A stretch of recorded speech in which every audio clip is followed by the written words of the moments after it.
The pick is in as we go back to the stage. To announce the Buffalo Bills selection, please welcome from the University of Louisville, Pro Bowl center and 2015 Bills Man of the Year, Eric Wood.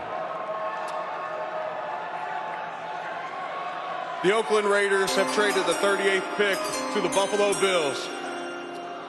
With the 38th pick in the 2019 NFL Draft, the Buffalo Bills select Cody Ford, tackle, Oklahoma. We just saw Cody Ford listed on the best available players remaining according to our draft guru, Todd McShay. He's blocked for the last two Heisman Trophy winning quarterbacks, had an outstanding offensive line at Oklahoma as the Sooners went to the college football playoff.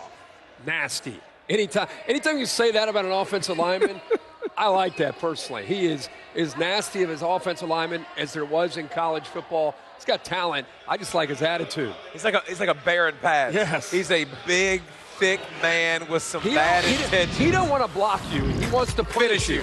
He really does. Mortal Kombat style, baby. Exactly. Finish him. Tampa Bay Buccaneers on the clock. Here he is, big 74. He finished there. And he's got versatility. I mean, he can pass pros because he's athletic enough to be able to do that for you. Has size. He's tough to get around. He can play guard or tackle.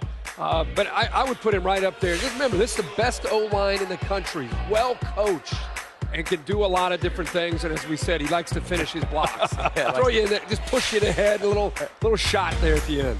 You know, with all the good edge rushers in the National Football League off the left side, I'd put him at right tackle and say, hey, big fella, you stay there for about 8 or 10 years. Right. Cody Ford had a terrific college career, now starting his NFL journey as we rejoin Maria Taylor.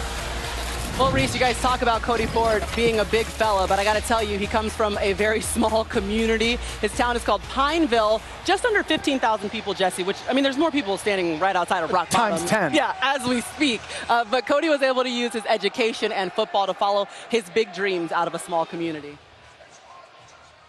I'm from a small town called Pineville, Louisiana. I would say when I realized I wanted to make sure I got my education was freshman year of high school, mainly because I didn't want to stick around in my town for the rest of my life. At one point, my parents sat me down and said, if you don't get a scholarship, you're not going to college. Next summer, I was doing everything I had to do to make sure I got that education. I can't tell you any reason why people would say, oh, let's go visit Pineville. I want to make that a city where people say, oh, I do want to go visit Pineville, Louisiana. Now, also, Cody actually has a Rip Papa stitched inside of his suit jacket because he does it for his grandfather, Eddie, who passed away right before his 71st birthday. But he's a great player. And he's a big human being. And I think 330 is being polite. I think he's actually closer to 340. And it's amazing to watch his athleticism. Remember, pass blocking for Lincoln Riley's offense, you don't get a lot of help. You don't get tight ends attached or running backs chipping and helping you. He's really good in space. And you saw in those highlights run blocking. He can pull. He can get in the second level of those run schemes and get hats on hats with linebackers. Versatility, Kirk talked about playing tackle or guard, but if I'm Josh Allen, quarterback at Buffalo, I love this pick. I'm sleeping a lot better tonight, Cody Ford, if he's my tackle. All right, Reese, I heard the pick is in.